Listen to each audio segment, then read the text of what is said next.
आप सभी को वेलकम करता हूं हमारी YouTube channel glow your study पर।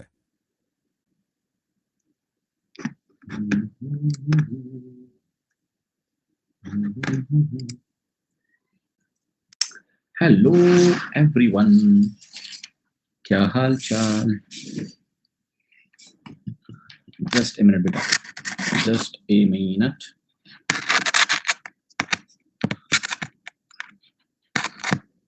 एक मिनट देना है। आवाज आ रही है? हेलो, आवाज आना शुरू हुई? M I audible? नो, आवाज आ रही है मेरी?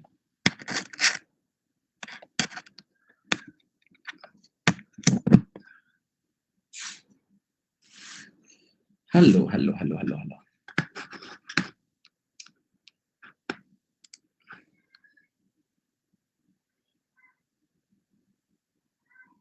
आ रही है आवाज?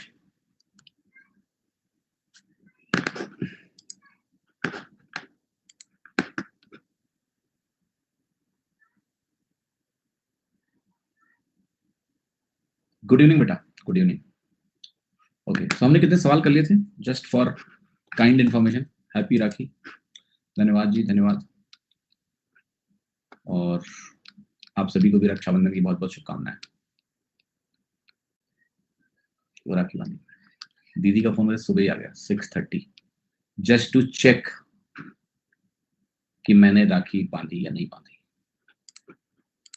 तो मैंने 7वीं क्लास रखी थी अपनी, इसीलिए 7वीं क्लास रखी थी मैंने कि गलती से भी मैं ऐसा ना कि ना उठूं। तो 7वीं मैंने क्लास रख दी कि उठूंगा ही फिर तो राखी बांधूंगा। तो 7 से 9 मेरी क्लास थी स्टैटिस्टिक्स की, pre special class. Purpose was the same thing, to keep the class in the morning, miss नहीं होना चाहिए। तो ये सवाल हमने कल कर लिया था। आज बहुत मस्त दिख रहे हैं, वैसे रोज नहीं दिखते क्या? रोज बोर हो गए हो ना तुम? ठीक है, वैसे देख देख के आज थोड़ा चंदन वगैरह दिख रहा है, टीका दिख रहा है तुम्हें, तो है ना, इंसान बोर हो जाता है। वही आदमी रोज दिखता है, कोई बदलाव नहीं। आज कम से कम कुछ तो अलग सा दिख रहा है थोड़ा, चलो ठीक है। अब ऐसे ही रोज आएंगे तो ऐसे बोर हो जाओगे। फिर जिस दिन हटाएंगे कहोगे आज अच्छा लग रहा है सर। ठीक है, humans get bored with the repeated experience and that's the problem. Okay, they get bored with the repeated experience, है ना।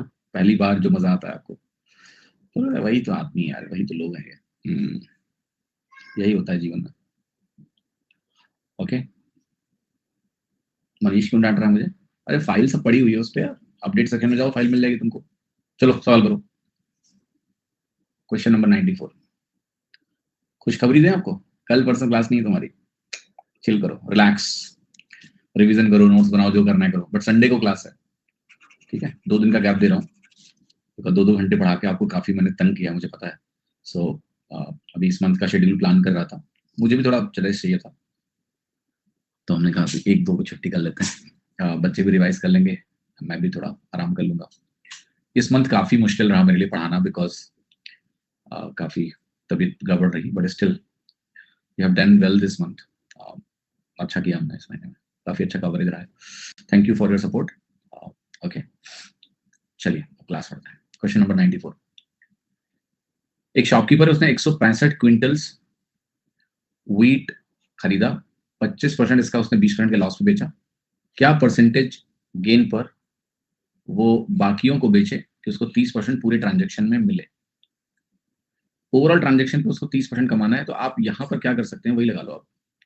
25% ऑफ इट का मतलब 1/4, तो 1:3 में बांटो। यहाँ तुम्हें 25% मिल रहा है, ओवरऑल तुम्हें कितना कमाना है? 30%, 30%। ये वैल्यू मुझे निकालनी है। ऑलराइट, तो 2 तरीके हैं देखो इसको करने के। एक तरीका तो है कि सिंपली हम एवरेज वाला कॉन्सेप्ट यूज करें, जैसा मैंने यहाँ बनाया है। इसका मतलब क्या है? ये औसत है जो हमें चाहिए, ओवरऑल 30%। 25% हमारा एक हिस्सा है, यहाँ कितना है मुझे पता नहीं, अभी ब्लैंक है, मालूम नहीं है। 3 हिस्सा है, लेकिन ये 1:3, क्योंकि सॉरी सॉरी सॉरी 25% को हमने 20% लॉस पे बेचा ना, ये -20% यहाँ लिखेंगे, -20%। तो दिस वैल्यू शुड बी -20%। ठीक है, इसको कट कर लेते हैं बेटा। तो -20% हो गया ये, और ये 3 यूनिट हो गया, ये क्वेश्चन मार्क लगा दिया, निकालना है मुझे। ओवरऑल औसत हमारा 30% का है, क्योंकि 30% हमें ओवरऑल पे कमाना है। अब आप डिविजन यूज कर लो। 30% के रेस्पेक्ट में ये माइनस जो 20 है, ये -50 का डिविजन दे रहा है, तो 1 यूनिट -50 -50 हो गया। यहां मुझे 3 यूनिट से +50 चाहिए मिला के, तो हर एक यूनिट से कितना चाहिए, +50/3 चाहिए। तो +50/3 कितना होता है, आप कहोगे 16 2/3% होता है। 30% के रेस्पेक्ट में मुझे इतना पॉजिटिव डेविएशन चाहिए, तो ये वैल्यू हमारी है 46 2/3%। इज इट करेक्ट और नॉट? क्या मैंने सही लिखा है? मैंने कहा मुझे -20 यहां मिल रहा है 1/4 हिस्से पर, तो 1:3 बना। ये टोटल मुझे 30% कमाना है, तो 30 के रेस्पेक्ट में इसका डेविएशन निकाला, -50 आया, -50 × 1 आया, तो यहां से मुझे +50 चाहिए ताकि नेट डेविएशन 0 हो।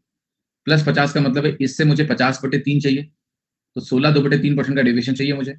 30 के रेस्पेक्ट में 30 में 16 जोड़ा तो 46 2/3% आया। और ये उत्तर यहां तो कहीं दिख ही नहीं रहा है। मामला क्या है? क्या चीज गड़बड़ हो रही है? जो हमने किया है वो सही है, या फिर ऑप्शन जो है वो सही है, हम गलत है? तो एक और तरीके से लगा देते हैं। आप कहोगे वेटेड एवरेज का तरीका से लगाओ ना। आप करो 1/4, मतलब मैं टोटल 1/4 को बेच रहा हूँ 20% के लॉस पे, और 3/4 जो बाकी बचा हुआ है, इसको मैं कितने पे बेचूंगा, X% पे मान लिया बेचता हूँ, तो मुझे ओवरऑल 30% मिलना है। आप कहोगे 1/4 into -20 plus 3x/4% is equal to +30। तो ये वैल्यू हमारी होगी -5, और उधर जाएंगे 35 बनेगा, तो आप कहोगे 3x/4% इज इक्वल टू 35। यहां से अगर निकालोगे X% की वैल्यू, तो आप कहोगे 35 चौका बनेगा 140/3। कितनी वैल्यू आ रही है वैसे? 3 चौके 12, 2 14, 3 छक 18, 2/3, यही तो आ रहा है। आना ही यही था, बस ऐसे मजे मजे मैंने कहा दूसरा तरीका भी तुम्हें बताई दे। तो इसमें जो दिया गया ऑप्शन है, इसमें कोई भी ऑप्शन आपका करेक्ट नहीं है। करेक्ट ऑप्शन है 46 2/3%, जो कि यहाँ दिया नहीं हुआ, तो इसको आप करेक्ट करके लिख लीजिए 46 2/3%। Alright, make sense? Yes. Question number 95 देखिए। तनीषा गुड्स को 50% ऊपर मार्क करती है मार्क प्राइस के, 42% वो मार्केट प्राइस पे बेचेगी, मार्क प्राइस पे 18% 20% डिस्काउंट पे जाएगा, और जो बाकी हो 30% डिस्काउंट पे जाएगा। आपको ओवरऑल परसेंटेज गेन बताना है कितना। अच्छा सवाल है, और इस सवाल को करने का तरीका मैं आपको बताऊंगा। जिनको खुद से ट्राई करना है वो सवाल को ट्राई करें, मैं यहाँ पर लिखता हूँ। तो ध्यान देखो चीजें क्या है हमारे पास, कि हमारे पास एक तो मार्कअप परसेंटेज 50% का है, तो मार्कअप परसेंटेज यहाँ 50% का है, and then there are variations. मान लेते हैं हमारे पास 100 यूनिट्स हैं, तो 100 यूनिट्स में जो 42 यूनिट्स हैं उस पे उनको हम मार्क प्राइस पे ही बेच रहे हैं, यानी डिस्काउंट नहीं दे रहे हैं, ठीक। लेकिन 18% जो है, 18 यूनिट है 100 में से 18%, 18 यूनिट हुआ, उसमें हमने यहाँ मार्क प्राइस रखा, और उस पर हमने क्या किया है, 20% डिस्काउंट दिया है, तो यहाँ 20% का डिस्काउंट दिया जाएगा। 42 18 60 हो गया, 40 यूनिट बची, इस पे हमने क्या किया है, 30% का डिस्काउंट दिया है, 30% का डिस्काउंट दिया। अब मैं यहाँ आता हूँ नेट पर। नेट को बहुत ध्यान से देखना। यहाँ मार्क प्राइस है, डिस्काउंट 0 है, तो ये 50% पे ही जाएगा। यहाँ 50 और 20 का सक्सेसिव लगेगा, मार्क प्राइस और डिस्काउंट का सक्सेसिव लगाइए यहाँ से, तो आप कहोगे 50 - 20 -50 × 20/100 ऐसे बनेगा। यहाँ से बना 30, 30 माइनस ये बनेगा आपका 10, 30 - 10 कितना हुआ, 20। तो ये नेट आपका 20% का मुनाफा है। सेम काम यहाँ करिए, तो आपको बनेगा 50 - 30 -1500/100। काटा मैंने, 50 - 30 हो गया 20, 20 - 15 हो गया 5%, तो ये वैल्यू आपकी +5% के बराबर। ठीक, क्लियर? तो इफेक्टिव जो मुनाफा मिलना है वो मैंने यहाँ पर लिख दिया। अब इसके बेसिस पे हमारी पूरी कैलकुलेशन है कि 42 यूनिट 50%, 18 यूनिट 20%, और 40 यूनिट 5%। अब मुझे क्या करना है, इस पे जो तरीका तुम्हें लगाना है, तुम्हें वेटेड एवरेज लगाना है, डेविएशन लगाना है, जो लगाना लगा दो, उससे आपका उत्तर आ जाएगा। एक को औसत मान लो और सॉल्व कर लो, जो मना करो। बट यहाँ पर मैं क्या करूंगा, मैं इसको सिंप्लीफाई नहीं करूंगा, मैं 100 का 100 रहने दूंगा, आपको फायदा नजर आएगा अभी, और मैं सीधा वेटेड एवरेज का फार्मूला लगाऊंगा, क्योंकि गुणा करना आसान है। 42 को 50 से गुणा करना आसान है, कितना होगा 2100। 50 का मतलब 100/2 होता है, तो 42 × 50 हो गया 2100, प्लस 18 को 20 से गुणा करना भी आसान है, 18 दूना 36, 360, और 40 को मुझे 5 से गुणा करना है, तो ये वैल्यू हो गई 200, और यहाँ पर आपका आ गया अल्टीमेटली 100, और यहाँ आ गया परसेंटेज का सिंबल, क्योंकि टोटल 100 रखने का फायदा है। अगर मैं सिंप्लीफाई कर लेता तो ये 50 बन जाता, 50 बन जाता तो डिवाइड करना पड़ता, 100 रखूंगा दशमलव लेफ्ट में लेके जाना है, इसलिए टोटल 100 रखने का फायदा है। अगर गुणा करना आसान है तो ये टोटल 100 रखो। अब ये वैल्यू आप बस जोड़ दो, 21 3 2460 हुआ, और 24 2 आपका हुआ 2660/100, तो ये वैल्यू हमारी परसेंटेज में कितनी आ गई, 26.6%, 26.6%। और ये आपका ऑप्शन ए है, और ऑप्शन ए ही आपका करेक्ट है, जिसको मात्र 17% लोगों ने सही किया। ठीक है, हाँ जी। ओवरऑल परसेंटेज का मतलब एवरेज परसेंटेज है। ओवरऑल परसेंटेज का मतलब क्या है, अलग अलग पोर्शंस पे अलग अलग प्रॉफिट है। ओवरऑल का मतलब क्या हुआ, औसत ही तो हुआ, और क्या हुआ। औसत को तुम क्या समझते हो, 3 तरह की चीजों को मिला के बताओ ओवरऑल कितना है, तो औसत परसेंटेज ही तो आएगा, वही तो औसत होता है बालक। ठीक है, बट औसत का शब्द यहाँ लिखा नहीं गया. Overall percentage gain will be definitely औसत because there are 3 types having different percentage profits. Combine करोगे एवरेज ही निकलेगा. ओके, समझ में आ गया? आगे बढ़ूं. क्वेश्चन नंबर 96 देखिए. सवाल पढ़ के मजा ना आए तो बता देना. एक शॉपकीपर ने 510 अंडे खरीदे हैं, रेट दिया है 20 रुपए प्रति दर्जन. 30 अंडे टूट गए रास्ते में. अगर उसको 20% का गेन लेना है तो बताओ कि उसको कितने, मतलब रिमेनिंग अंडे किस रेट से उसको बेचने हैं. रिमेनिंग अंडे उसको किस रेट से बेचने हैं. और इस सवाल का उत्तर आप मुझे बताओगे 45 सेकंड के अंदर. बताओ, देखते हैं कौन देता है इसका उत्तर. 510 अंडे 20 रुपए प्रति दर्जन दाम है. 30 अंडे टूट गए रास्ते में. आपको बताना है कि 20% अगर उसको कमाना है तो उसको रिमेनिंग एक्स को किस रेट में बेचना है. This is the answer I am looking for. Let's see who gives the answer. 28 second, 27 second, 26 second बचा, 25 सेकंड बचा. देखते हैं कौन देता है उत्तर. ओके, लगा के देना उत्तर, तुक्का नहीं मारने का. क्या बाद में पता चलेगा कौन सा सही है. लगाया करो जब बोलो तो. ठीक है, okay. So time is up and B is leading with 58% whole result. 55% B. क्या करोगे आप? कहोगे अंडे टूटे. कितने टूटे? अंडे टूटे -30/510. कितने अंडे हमारे टूट गए, जो कि -1/17 है. अगर इतने अंडे टूट गए तो सिर्फ हमें इसको बैलेंस करने के लिए अपना रेट 1/16 से बढ़ाना पड़ेगा. तो 1/16 से देखो रेट बढ़ा दिया हमने. एक कॉन्सेप्ट याद है, बता चुका हूं. है सिर्फ टूटे हुए अंडे को बैलेंस करने के लिए प्लस 1/16 से रेट बढ़ा दोगे तो नो प्रॉफिट नो लॉस बनेगा. फिर आप कहोगे लेकिन सर बात यहाँ रुकेगी नहीं, बात बहुत दूर तक जाएगी. 20% का मुनाफा कमाना है तो हम कर लो 20% यहाँ लगा दो. पहले रेट कितना था? 20. तो अभी का रेट निकाल लेते हैं. एक चीज और तुम लोगों को बताइए मैंने कि सक्सेसिव में ऑर्डर इंपॉर्टेंट नहीं होता है. तो कैलकुलेशन को आसान बनाने के लिए 20 यहाँ लिखिए, 20% यहाँ लिखिए, 1/16 आप यहाँ लिखिए. और जैसे करोगे ये 20% 20 का होता है 4. ये वैल्यू हो गई 24. 24 का 1/16 क्या होगा? 1.5. 24 में 1.5 जुड़ गया, कितना हो गया? 25.5. आंसर क्या हो गया? बी. नीरजा जी कह रहे हैं 1/16 कैसे? नीरजा जी आप कब से मेरी क्लास फॉलो कर रही हैं? इसका कॉन्सेप्ट पढ़ाया जा चुका है कि जब कोई चीज खराब हो जाए, सड़ जाए, ए बी रूल लगाते हैं. ए बी पेयर अभी तो बताया 2 दिन पहले. बताया कि नहीं बताया? बाकी बच्चों बोलो. हाँ बताया ना थ्योरी इसकी. ए बी पेयर से निकलता है. तो आप थोड़ा पिछली क्लासेस देखिए, आपको समझ में आएगा. कितनी मजेदार चीज है बताओ. इतना बढ़िया सवाल है, धड़ाक से उत्तर आ रहा है मजेदार तरीके से. और 2 कॉन्सेप्ट यूज किए फिर हमने कि सक्सेसिव में ऑर्डर इंपॉर्टेंट नहीं होता है, परसेंटेज का ये कॉन्सेप्ट. इससे कैलकुलेशन आसान हो गई. ठीक है, तो इन सब सवालों को अपने नोटबुक में कम से कम डाल लेना. जहां अंदर से लगे वाव, उसको तो डाल लेना अपने नोट्स में. एक फ्रूट वेंडर है, वो खरीदता है 60 दर्जन एप्पल 12 रुपए प्रति दर्जन के दाम से. आउट ऑफ दिस 10 दर्जन रॉटन हो जाते हैं, सड़ जाते हैं. And he sold them at ₹8 per dozen and remaining apples were sold by him at ₹15 per dozen. आपको बताना है what profit did he make. चलो जी, इस सवाल को देखो. तो 60 दर्जन खरीदे उसने, रेट दिया हुआ है. उसमें से 10 दर्जन सड़ गए और जो सड़े हैं उसको वो कम रेट में बेच रहा है. मतलब बेच रहा है, खराब नहीं हो गए, कम रेट में बेच रहा है. और जो बाकी एप्पल्स हैं जो खराब नहीं हुए उनको 15 में बेच रहा है. तो आपको बताना है कि भाई प्रॉफिट क्या है, उसका ओवरऑल प्रॉफिट परसेंटेज क्या है. तो आप यहाँ से नेट रेट निकाल सकते हो कि उसकी जो सीपी है, कॉस्ट प्राइस है, वो टोटल 720 है. ठीक है, टोटल कॉस्ट प्राइस कितनी है? 12 रुपए प्रति दर्जन, 60 दर्जन 720. अगर मैं एसपी टोटल में घुसूं तो आप कहोगे 10 दर्जन 8 में बेच रहा है तो 10 8 80. और 10 दर्जन के अलावा जो बाकी 50 दर्जन है वो 15 में बेच रहा है. तो 15 पचे 75 यानी 750 में बिकेगा. तो ये जो वैल्यू है 75 और 8 83 यानी 830 रुपए में टोटल बिक्री हो रही है. तो अगर मैं कहूँ 720 की चीज को अल्टीमेटली वो 830 में बेच रहा है तो ये तो कट जाएगा रेशियो. ये सीपी टोटल है हमारा, एसपी टोटल है. आप कहोगे 72 से 11 का मुनाफा हो रहा है. 11/72 का मुझे परसेंटेज निकालना है. तो निकाल लेते हैं यार. पहले बताओ 15% से ज्यादा होगा या कम होगा? आप कहोगे 72 है, 3.6 जोड़ देते हैं, 10.8 बनेगा. तो यहाँ अगर 10.8 प्लस 0.2 इसको लिखें, देखो यहाँ तुम्हारी आर्ट ऑफ कैलकुलेशन आ गई. मैंने 72 का, क्योंकि आंसर दिख रहा है ना 15% के ऊपर है 15% के नीचे, तो 15% कैलकुलेट कर रहा हूँ. तो 10% 72 का मैं निकाल रहा हूँ पहले 7.2 और 5% 72 का इसका आधा हो जाएगा 3.6. टोटल करोगे 10.8 आ गई. उसको छोड़ के 10.2 बच रहा है. तो 10.8 तो 15% हो गया. मेरा आंसर है 15% से बढ़ा, ये क्लियर हो गया. और 0.2 बचे 72 को बहुत ध्यान से देखो आप. तो ये वैल्यू 1% से ज्यादा है या कम है? कम है. तो आंसर 15 से 16 के बीच में होगा. 1% इसका 0.72 है. तो 0.72 से छोटा है.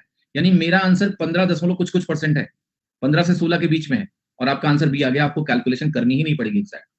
तो ये चीजें 1% रेंज निकालना सीखो. ये कैलकुलेशन देखो, बैठ के ये नहीं करने का 11/72 इंटू 100, 4 इंटू 25, 4 18 72, 25 इंटू 11 275. मुझे कोई दिक्कत नहीं है. बट अगर ऐसे करते रहोगे तो आपकी कैलकुलेशन हमेशा स्लो रहेगी। बट जैसा मैं सिखा रहा हूँ, अगर आप ऐसा करोगे तो इवन 73 हो जाए तो कोई फर्क ना पड़ेगा हमको। यहाँ चलो 72 तो कट गया, 4 से 18 बन गया, पहाड़ा जानते हो तुम 18 का। यहाँ 72 नहीं कटता तो मान लिया 74 होता तो क्या करते? 74 होता, 37 का पहाड़ा आता है तुमको? नहीं आता, फंस गए। 73 होता फिर मर जाते। जान बचा रहा हूँ तुम्हारी। कुछ भी हो 15% तो हम निकाल ही लेंगे, 73 कर दो तो निकाल देंगे 15% कितना है, चलो। तो फ्लेक्सिबिलिटी है जो मैं बता रहा हूँ, उसमें उसमें फ्लेक्सिबिलिटी है। 1% रेंज देखो, आपका आंसर आ जाएगा। ठीक है, ये सब सीख लो मुझसे। क्वेश्चन नंबर 98, आशु बाइज 1596 आर्टिकल्स ₹8 52400। वो 608 आर्टिकल्स को 20% के लाभ पर बेचेगा, 456 आर्टिकल्स को 25% के लॉस पे बेचेगा। कितने प्रॉफिट या लॉस परसेंट पर वो बाकी को बेच दे, उसको ना मुनाफा हो ना नुकसान हो इस पूरे ट्रांजेक्शन में? जी, समझे इस सवाल को? करते हैं। 1596 आर्टिकल्स हैं, ठीक। 1596 में 608 आर्टिकल को बेचे जा रहे हैं हम 20% पे, लिख दो। 456 आर्टिकल को आप बेच रहे हो -25% पर। तीसरी जो वैरायटी वो देखते हैं, ये बनेगा 1064। 1064 यहाँ लिख के इसमें से माइनस करते हैं, तो ये वैल्यू बनेगी 32 और ये वैल्यू बनेगी 532।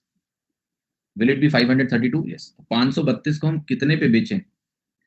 What ever it is, plus minus नहीं पता मुझे, X% प्रॉफिट या लॉस ना। ओके, समझते हैं इसको। तो आप हो गया, पहले इसको क्या सिंप्लीफाई कर सकते हैं किसी पर्टिकुलर वैल्यू से, उसको पहले खोजो। तो इन दोनों का जब भी सिंप्लीफिकेशन करना हो बड़े बड़े नंबर का, तो इन दोनों का जरा वो खोजा करो, है ना। इन दोनों का जरा वो खोजो, डिफरेंस क्या है। तो आपको हो गया 44 और 32। 44 और 32 होता है 76, ठीक। तो क्या ये नंबर 76 से कटेंगे? ये समझते हैं पहले तो, ठीक है। तो 6 बार ले जाओ यहाँ से, 76 का 6 बार, ये कट गया। 420 + 36, तो ये 76 का 7 बार होगा। अब इसको अगर आप काटने जाओगे 76 से, 8 बार जाएगा, ये भी कट जाएगा। 8 से 56, 560 और 48। तो रेशियो मिल गया आपको सिंपल, 8:6:7। हमें यहाँ +20% दिया हुआ है, यहाँ -25% दिया है, यहाँ का अभी हमें मालूम नहीं है। अब हम क्या करेंगे बालक, यहाँ पर 0% हमें नेट लाना है। क्या लाना है? 0%। तो 0% अगर आपको नेट लाना है, और ये तरीका आर्ट ऑफ कैलकुलेशन ही है, जो बड़े बड़े नंबर हो और आपको पता करना हो कि किससे कटेंगे, तो उनका अंतर निकालो। तो या तो उनके अंतर से कटते हैं, या फिर उस अंतर के किसी फैक्टर से कटते हैं। मैं नंबर सिस्टम में समझाऊंगा और विस्तार में, बट या तो उस अंतर से कटेंगे या उसके किसी फैक्टर से कटेंगे, और अगर नहीं कटेंगे तो फिर कटेंगे ही नहीं, ठीक है। बट जाहिर सी बात है, ये वैल्यू जो आ रही है कटेगी, पता है। तो थोड़ा सा फिगर आउट करो, अंतर निकाल लो, सीधे पता लग गया कट रहा है 76 से। चलो, यानी 0% लाना है, तो नेट डिविजन 0 बनाना है। अब इसका डिविजन 0 के रिस्पेक्ट में क्या है? +20 है, तो यहाँ से मुझे +160 का डिविजन मिलेगा। मैं क्या कर रहा हूँ, मैं नेट डिविजन को 0 बना रहा हूँ। नेट डिविजन को 0 बना रहा हूँ। तो देखो मैं क्या कर रहा हूँ, मैं कर रहा हूँ कि मुझे अगर नेट प्रॉफिट लॉस चाहिए ही नहीं, तो मुझे 0% चाहिए। तो 8 का 20 से, 0 के रेस्पेक्ट में 20 का डिविजन 20 ही होगा, तो ये +160 बनेगा। 6 का 25 के रेस्पेक्ट में -150 बनेगा। अब आप कहोगे यहां से मुझे -10 चाहिए। अगर -10 आ जाए टोटल तो बात बन गई।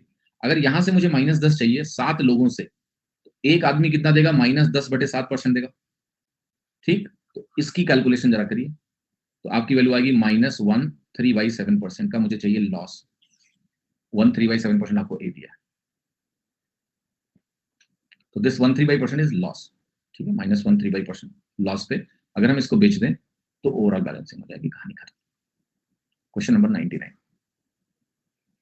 देवदत्त 830 आर्टिकल 62 पैसे पर आर्टिकल के कॉस्ट से बनाता है। He fix the selling price इस तरीके से कि if only 700 articles are sold, he would have made a profit of 50%. However, 95 articles got spoiled and he was able to sell 735 articles, all 8. He was able to sell 735 articles, ये all 8 और लिखा हुआ था। Find the actual profit percentage. करिए सवाल, सवाल करिए, देखते हैं कौन उत्तर देता है। तुम्हें टाइम दे रहा हूं 1 मिनट का।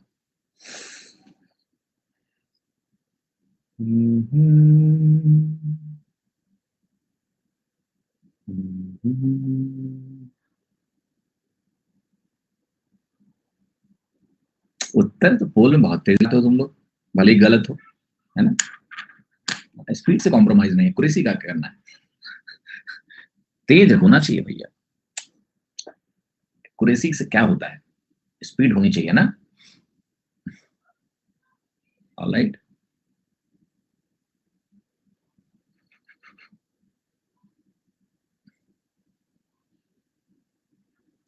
ऑलराइट, तो सही उत्तर देने वाले मात्र 1/3 लोग हैं और उतने ही लोग, चलो क्लोज होते होते सही उत्तर देने वाले 35% लोग हो गए। ऑलराइट, लेट्स सी सवाल कितना इंटरेस्टिंग है और कितना आसानी से करेंगे। और उसके बाद आपको ऐसा पैटर्न मिल जाएगा सवालों में कि बस सवाल ऐसे आएंगे तो तुम धड़ल्ले से उनको फोड़ डालोगे। पहली बात, सवाल में 62 पैसा सब फर्जी है, सब छोड़ो, समझो सवाल को क्या कह रहा है। अगर 700 आर्टिकल आप बेच दो तो भी उसको 50% का फायदा हो जाएगा। अब मैं कुछ लिखने जा रहा हूं, मान लेते हैं कि ये जो सारे 830 आर्टिकल्स हैं जिस भी रेट में बिक रहे हैं, आई डोंट केयर, मैं एक टर्म लिख रहा हूं कॉस्ट प्राइस टोटल। ये एक सर्टेन वैल्यू है जो हमारा टोटल कॉस्ट प्राइस है 830 आर्टिकल का, जो भी 830 × 62 में गुणा नहीं कर रहा हूं, मैं कह रहा हूं उस वैल्यू को मैं बोल रहा हूं कॉस्ट प्राइस का टोटल। अगर कभी भी मुझे 50% का मुनाफा हो रहा होगा तो क्या मैं ऐसे लिखूंगा कि कॉस्ट प्राइस जो टोटल है मेरी, उसका 150% मेरा सेलिंग प्राइस है। और क्वेश्चन कर रहा है कि ये सेलिंग प्राइस आप रियलाइज कर सकते हो 700 आर्टिकल को बेच के। तो 700 आर्टिकल का ये एसपी जो मैंने लिखा है टोटल नहीं लिखा है, ये एसपी है मेरा, एसपी ऑफ 1 आर्टिकल। टोटल होता तो मैं लिखता ना एसपीटी, जैसे यहां लिखा है कॉस्ट प्राइस। ये बात सभी को समझ में आ रही है? यस। अब कह रहा है कि इसमें से 95 खराब हो गया तो 735 ही टोटल वो बेच पाया। मतलब आप एक्चुअल में कितना बेच पा रहे हो वो 735 है। मैं आप कहूंगा यहां 735 लिखा हूं। यहां से यहां तक आने में तुमने क्या किया, आप कहोगे 5% बढ़ाया है। क्या 5% बढ़ाना यहां पर 21/20 गुना करना हुआ? सही, यस और नो? यस। तो क्या यहां भी 5% अगर आप बढ़ाओगे, ये वैल्यू भी 21, भाई दो एक इक्वेशन है, तुमने लेफ्ट हैंड साइड में 21/20 गुना किया तो यहां भी 21/20 गुना होगा। तो क्या मैं इसको लिखूं कि मेरे पास पहली वैल्यू 3/2 गुना थी, बाद में वो वैल्यू क्या हुई 21/20 गुना, सीपी टोटल का हो गई? यस।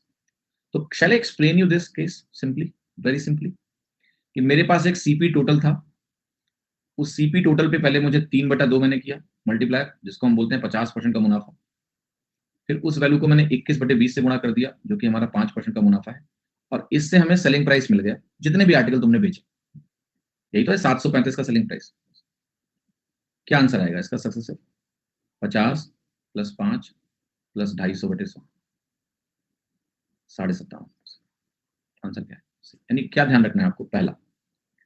पहला ये ध्यान रखना है कि जितने आर्टिकल को बेचने से, शुरू में एक सर्टेन नंबर ऑफ आर्टिकल दिए, सर्टेन नंबर ऑफ मुनाफा दिया।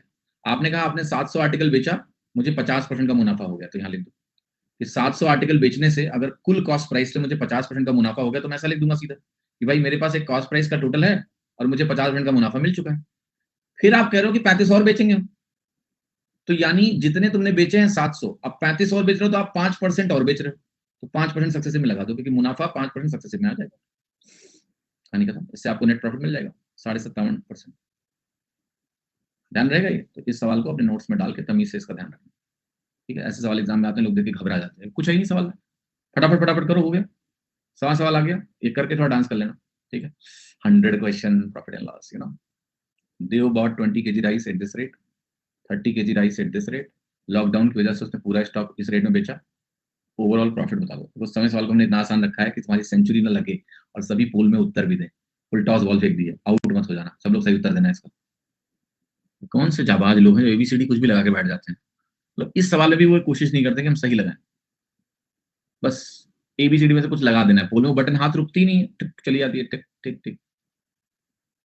आदत मत डालो गलत गलत पोल मार्क करने की, ट्राई करके लगाओ, भले ही स्लो रहो बेटा, ठीक है? Accuracy, speed without accuracy is waste, किसी काम की नहीं।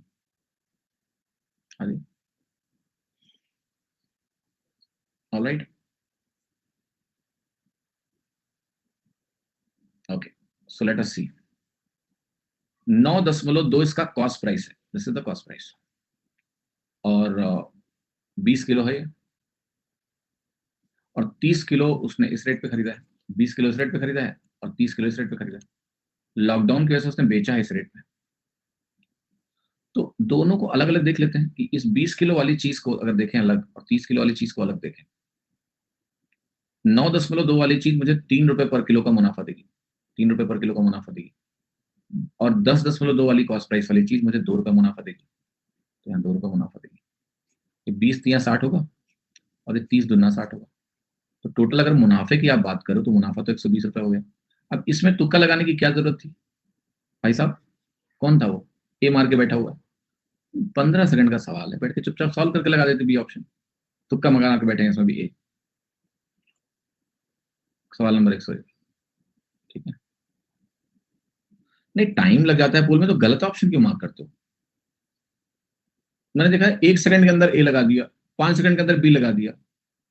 टाइमर इसलिए मैं देता हूं कि प्रेशर रहे थोड़ा तुम्हारे ऊपर। सवाल पढ़ने के बाद तुम्हें 45 सेकंड दे रहा हूं मैं, कभी कभी 1 मिनट भी दे रहा हूं। आपसे हो या ना हो, तुक्का क्यों लगा रहे हो उसमें? पोल में तुक्का क्यों मारना है? ठीक, ये कौन सी बात हुई? क्वेश्चन नंबर 101, एक आदमी 3 टाइप 1 के केक खरीदता है, 6 टाइप 2 के केक खरीदता है 900 रुपए में। टाइप 1 के केक को वो 15% के मुनाफे पे बेचता है, टाइप 2 के केक को वो 10% के लॉस पे बेचता है। उसका जो ओवरऑल प्रॉफिट है वो 30 रुपए है। आपको बताना है कि कॉस्ट प्राइस टाइप 1 का और टाइप 2 केक का कितना है। तो देखिए यहाँ पहले करना क्या है आपको, हम बात करेंगे टाइप 1 की यहाँ पर और हम बात करेंगे टाइप 2 की यहाँ पर। हाँ जी, यहाँ मुझे 15% का मुनाफा हो रहा है और यहाँ मुझे 10% का लाभ नुकसान हो रहा है एक तरह से। ओवरऑल जो प्रॉफिट है वो 30 रुपए की है, मतलब प्रॉफिट मुझे रुपए में दिया हुआ है। तो या तो मैं परसेंटेज निकाल लूँ कि 900 रुपए पे मुझे 30 रुपए का हो रहा है मुनाफा, तो बेसिकली 1/30 का हो रहा है, और 1/30 को मैं 1/3% लिखूँ। या फिर मैं एक काम करूँ, मैं यहाँ कहूँ टाइप 1 है, यहाँ मैं कहूँ टाइप 2 है, टाइप 1 टाइप 2 बोल दिया, और मैं बोलूँ कि भाई देखो 900 रुपए की जो टोटल चीज है, मान लेते हैं उस पर सब पे 15% का मुनाफा होता, तो 15 नवैया 135 रुपए होता। मैं कहता सब पे मान लेते हैं 10% का नुकसान होता 900 रुपए की चीज पे, तो मुझे 90 रुपए का नुकसान होता। बट इफेक्टिवली मुझे 30 रुपए का फायदा हुआ है। तो यहां से क्या निकलेगा, मुझे कॉस्ट प्राइसेस का अनुपात निकलेगा टाइप 1 और टाइप 2 का। तो 90 और 30 का जो अंतर है वो 120 होगा, यहाँ पर 135 और 30 का जो अंतर होगा वो 105 होगा। 15 8 120, 15 7 105, ये वैल्यू हो गई आपकी 15 8 120, 15 7 105, राइट। अब बहुत ध्यान से मेरी बात सुनिएगा और समझिएगा कि हमें कॉस्ट प्राइस निकालना है टाइप 1 का और टाइप 2 का, राइट। टाइप 1 और टाइप 2 का हमें कॉस्ट प्राइस कैलकुलेट करना है। तो 8:7 के रेशियो में कॉस्ट प्राइसेस है, जो कि 900 रुपए हुआ। तो 900 रुपए में आपको हो गया, ये 15 यूनिट हुआ, तो 15 यूनिट हुआ, 15 इंटू 60 बना। और अगर ये 15 इंटू 60 बना तो 8 इंटू 60 480 हुआ, 7 इंटू 7 7 42 420 बना। अब ध्यान से देखिए, ध्यान से देखिए, 480 दाम किसका है? 3 टाइप 1 के केक है, टाइप 1 के 3 केक है, तो इसको 3 से डिवाइड करोगे तो एक केक की वैल्यू आएगी टाइप 1 के। और जो 420 दाम है ये 6 टाइप 2 के केक है, तो 6 से डिवाइड करेंगे, ये टोटल कॉस्ट प्राइस आया ना टाइप 1 टाइप 2। तो ये बना आपका 160 और ये बना आपका 70, ये आपका आंसर है 160 70 बी ऑप्शन। क्लियर है? तो पहली बात आप ध्यान रखना कि जब आप ये एलिगेशन लगाओगे ये वाला, तो आपको यहाँ रेशियो मिलता है कॉस्ट प्राइसेस का 8:7। टाइप 1 का टोटल कॉस्ट प्राइस, टाइप 2 का टोटल कॉस्ट प्राइस, और यहाँ हमने क्या किया, इसको उनकी क्वांटिटी से डिवाइड किया तो मुझे वैल्यू मिल गई। ओके, हाँ जी, क्लियर है, मेक सेंस। एलिगेशन नहीं आता है तो एलिगेशन आप पार्ट 1 में जाके देख सकते हैं, सीख लीजिए। एलिगेशन तो काम की चीज है। ओके, एलिगेशन भी पढ़ाई नहीं क्या मैंने? एवरेज एलिगेशन, मिक्सचर एलिगेशन भी होना है, सॉरी एलिगेशन भी होना है। हाँ तो ठीक है, कोई दिक्कत नहीं है, बेसिक है, बाद में देखना। एलिगेशन नहीं पढ़ाया, पढ़ाऊंगा, ठीक है। बट बहुत छोटी सी चीज है इसमें जो लिख रहा हूँ, ठीक है। काजल जी, एलिगेशन की स्पेलिंग आपने गलत लिखी है। मैक्सिमम लोग एलिगेशन की स्पेलिंग गलत लिखते हैं। इट्स नॉट एलिगेशन, एलएच वाला नहीं होता है, एलिगेशन होता है, ALLI। मैथ वाला एलिगेशन अलग है, आप जो एलिगेशन लिख रहे हो वो आरोप लगाने वाला allegation. Misspelled words, homonyms बोलते हैं शायद में, होमोनिम्स एक ही तरह के नाम होते हैं, कंफ्यूजन होता है ना। सेलिंग प्राइस एक एसी का 6 गुना है to the discount offered and discount percent is equal to profit percent, then find ratio of discount offered to the cost price. Ratio of discount offered to the cost price. तो देखो selling price AC का 6 गुना होता है discount offered का। बहुत अच्छा सवाल है देखो। तो अगर मैं बोल दूं लेट अस से थोड़ी देर के लिए कि मेरा सेलिंग प्राइस डिस्काउंट 1 है, तो सेलिंग प्राइस 6 होगा, ये हमारा डिस्काउंट होगा। सेलिंग प्राइस में डिस्काउंट जोड़ोगे तो तुम्हें मार्क प्राइस मिलेगा, तो मार्क प्राइस 7 हो गया। आगे कह रहा है कि भाई जो डिस्काउंट परसेंटेज है वो प्रॉफिट परसेंटेज के बराबर है। यहां से आपको डिस्काउंट परसेंटेज छोड़ो, डिस्काउंट का फ्रैक्शन वैल्यू क्या मिला, 1/7 मिला। तो प्रॉफिट परसेंटेज भी 1/7 के बराबर आपको यहाँ लिखना है, लिख दिया मैंने। अब पूछ रहा है कि बताओ रेशियो क्या होगा डिस्काउंट जो हमने ऑफर किया है और कॉस्ट प्राइस, सीपी निकालना है हमको। तो एक बात बताओ, अगर किसी चीज को 1/7 से बढ़ाएंगे तो वो वैल्यू 8/7 गुना होगी। तो किसी चीज का 8/7 गुना अगर 6 है तो वो चीज क्या है, 7/8 गुना होगी 6 का। तभी 8/7 गुना करोगे, जब 1/7 बढ़ाओगे तो 8/7 गुना होकर 6 बनेगी। तो ये हमारा सीपी हो गया। सवाल बोल रहा है कि सीपी डिस्काउंट ऑफर्ड, डिस्काउंट और सीपी का अनुपात निकालना है। ये डिस्काउंट का फ्रैक्शन वैल्यू है। डिस्काउंट कितना ऑफर हुआ? 1 यूनिट। तो सीपी कितना है उस समय? ये 7/8 इंटू 6। तो ये वैल्यू बेसिकली आपकी बन रही है 4/21। आंसर है ए, 4/21 ऑप्शन है ए। ओके, बहुत छोटी सी बात है। कोई चीज 1/7 से बढ़ के 6 हुई, यानी 8/7 गुना होके 6 हुई, तो इनिशियल वैल्यू 7/8 गुना इंटू 6 होगी। बात समझ लो, वरना फिर अननेसेसरी रेशियो बनाना पड़ेगा, वो टाइम की वेस्टेज है। रेशियो ही अल्टीमेटली निकालना है, पैसे लिखो और आपका उत्तर आ गया 4/21। ठीक है, 103वां सवाल देखिए। ए ने बेचा है एक चीज बी को 5% नुकसान पे, बी ने बेचा है सी को 10% नुकसान पर। अगर कॉस्ट प्राइस सी का दिया हुआ है तो हमें बताना है कि कॉस्ट प्राइस ए का कितना होगा। देखिए, ए ने बी को बेचा 5% के लॉस पे, बी ने इसको सी को बेचा 10% के लॉस पे। कॉस्ट प्राइस सी का मुझे दिया हुआ है कितना? 1197 आपको बताना है कि ए का कॉस्ट प्राइस कितना है, ये मुझे कैलकुलेट करना है। तो देखते हैं इसको, क्या सवाल के कहने का मतलब। बहुत सिंपल सवाल है। आप ये कहोगे भाई ये वैल्यू मेरी 20 से क्या हुई? 19 हुई। 1/20, 5 का मतलब 1/20 होता है, तो 20 से 19 हो गया, 5% कम हुआ। 10 से वैल्यू मेरी 9 हो गई। तो आप करो 200 मेरा 19 इंटू 9 कितना होता है आपका? 171 होता है। ये हो गया। ठीक है, अब आप कह रहे हो कि ये जो वैल्यू है मेरी, ये 171 के बराबर है। तो मैं कहूंगा कितनी बार जाएगा? आप देखो 7 गुना है सीधे, 17 7 119 होता है, 7 बार जाओ, 7 एक नंबर 7 है, 17 सब लिखा हुआ, 7 टाइम्स हो गया।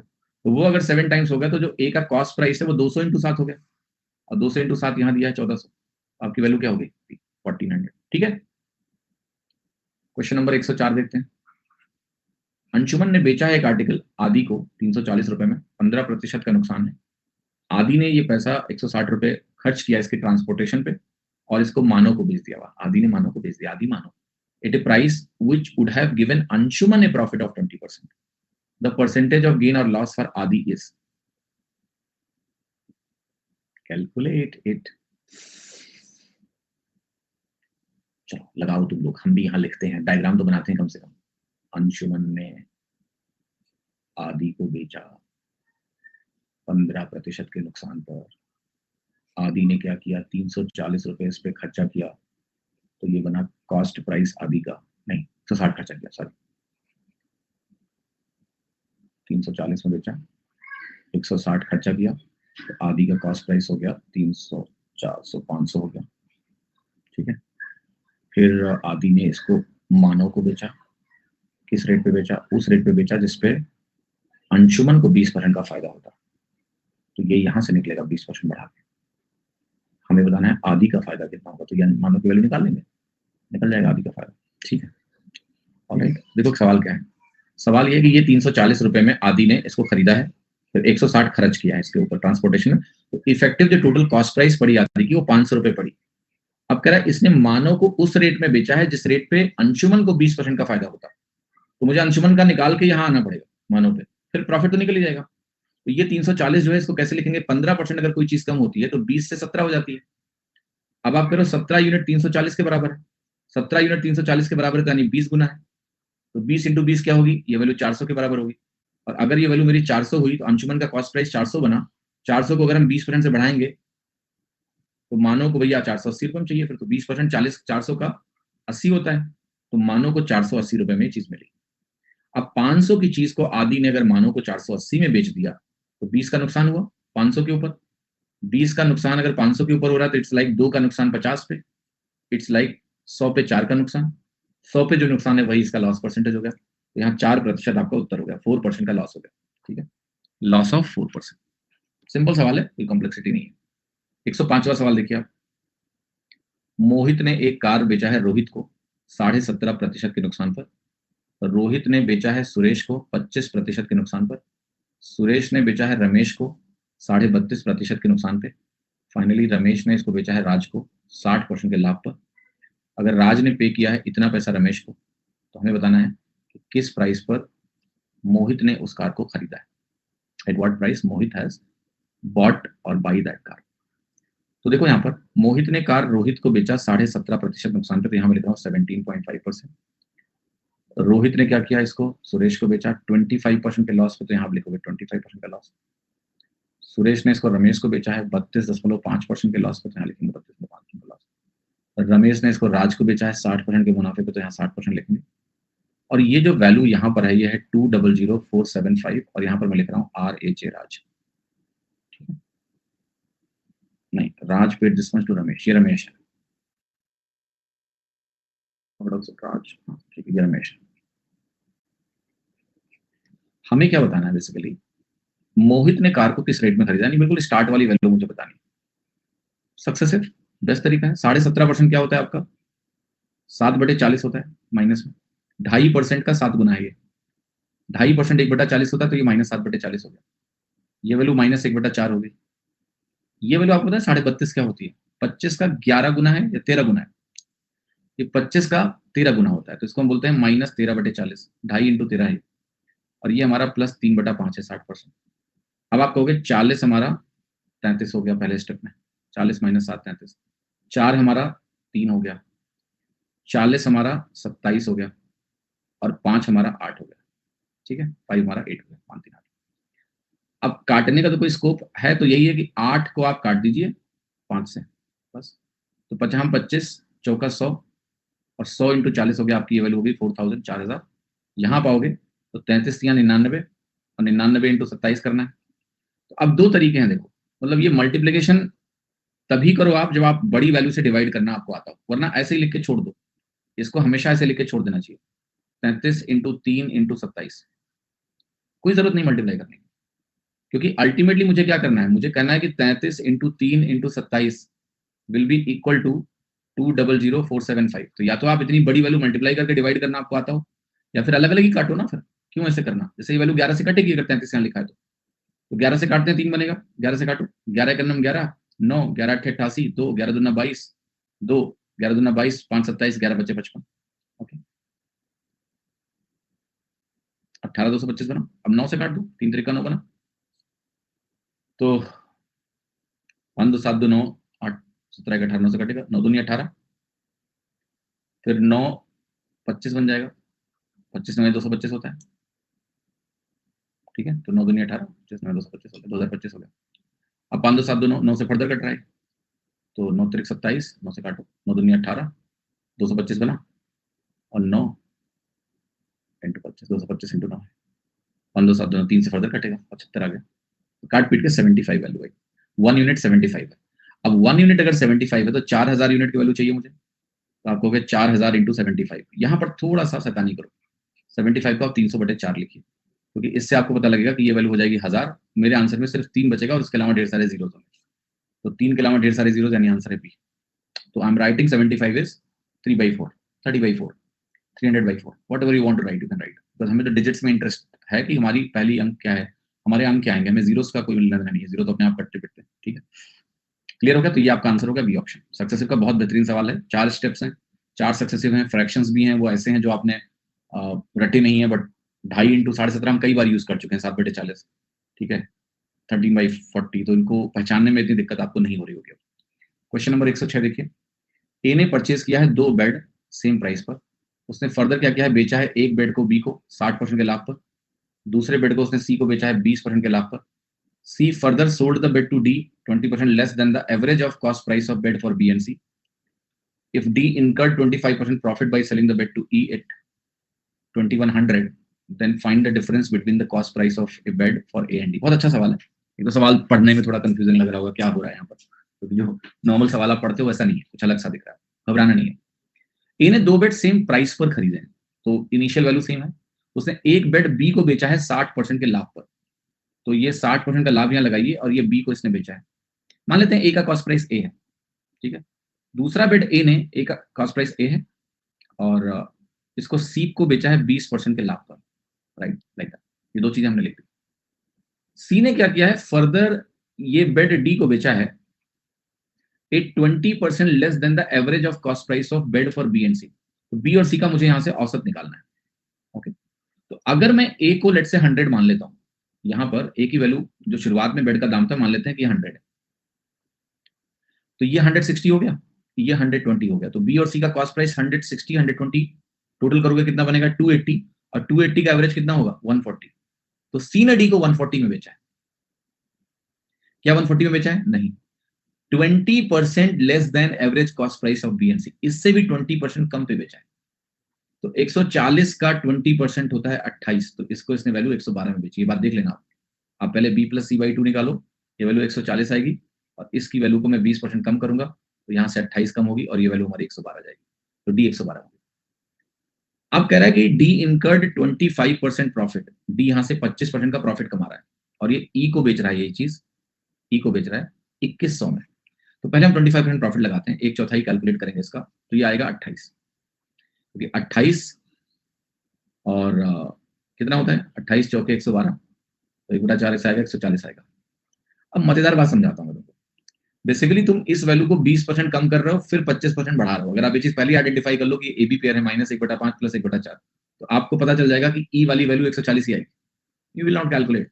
आपने पहले एक वैल्यू 140 है, उसको आपने 20% से कम किया, देन आप उसको 25% से बढ़ा रहे हो, तो it has to be 140। Calculate करने की जरूरत नहीं दोबारा, बट एनीवे ये वैल्यू 2100 के बराबर दी है क्वेश्चन में, तो यहां से हमें क्या निकलेगा, मल्टीप्लायर आ जाएगा। ये वैल्यू अगर 2100 के बराबर है तो मैं कैलकुलेट कर लेता हूँ, 0 से 0 कटेगा, 14, ये 140 था, ध्यान रखिएगा, 14 एकन्नम 14, 14 पंचे 70, 15 गुना आ गया 15 टाइम्स, तो मल्टीप्लायर मेरा 15 गुना हो गया। अब मुझे निकालना है difference between cost price of A and D.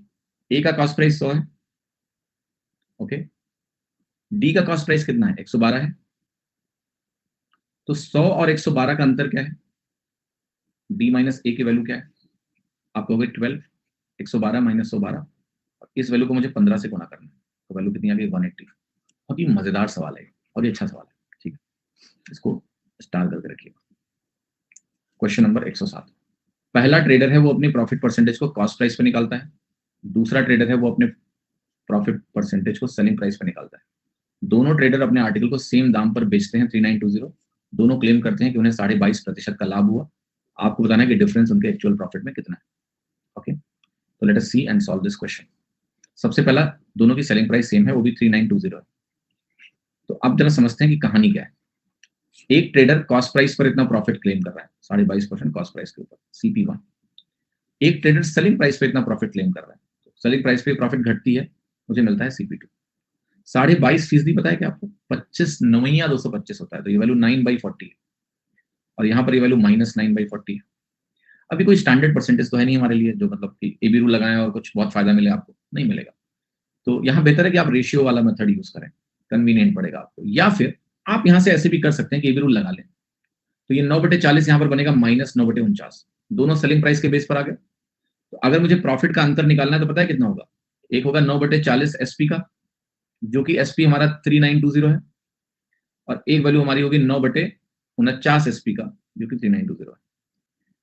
तो कर सकते हैं, ऐसा कुछ मुश्किल नहीं है कि आप 40 से एक बार काट लो, 9 कॉमन हो जाएगा, और इसको अंदर ले आते हैं 3920 को, तो 3920 अपॉन 40 मिल जाएगा। और या तो रेशियो में कन्वर्ट करो या ऐसे कर लो, इसमें चूंकि ये वैल्यू दी है तो आसान है, कोई दिक्कत नहीं, कट जाएगा 3920 अपॉन 49, ऐसे काट के वैल्यू निकाल लेते हैं।